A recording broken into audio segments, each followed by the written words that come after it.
আমি একটু বিপদে পড়ছিলাম, আমার একটু সাহায্য করতে পারবেন? আমার অনেক ক্ষুধা লাগছে, মানি একটা নিয়ে আসেন, আমার অল্প কিছু খাবার দিবেন এখান থেকে, মানে অল্প দিয়েন, অল্প খেয়ে পানি খাবো আর কি। এখন টাকা যে দিতে পারবো না, দাবি রাখবেন না? দাবি নাই। কি কি দিলেন দেখি তো? জিলাপি দিয়েছেন, মিঠাইয়ের, তারপর হইতেছে চিনির, গুলগুলিয়া আর পেঁয়াজু, এগুলাই তো? এখানে আনুমানিক কয় টাকার হবে একটু বলবেন আমারে? 15-20 টাকার হবে। এই যে আমার 15-20 টাকা ফ্রিতে দিয়ে দিলেন, দাবি রাখবেন না তো? তুমি বলো তো, আমি কি জোর করে নিছিলাম? সে স্বেচ্ছায় দিছে না? আচ্ছা, সে কি আমার চিনে? সে কি জানতো যে আমার কাছে টাকা আছে না নাই? এটা তুমি রাখো। চাচা, আরেকটা কথা কইবার চাই।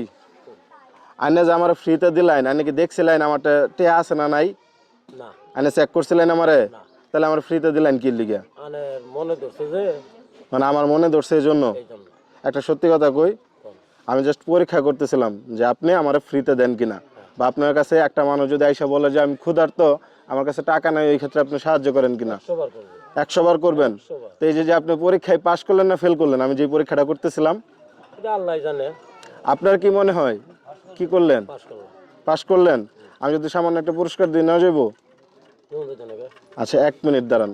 চাচা, এই যে আপনার পুরস্কার, খুশি আছেন? একটা হাসি দেন তো।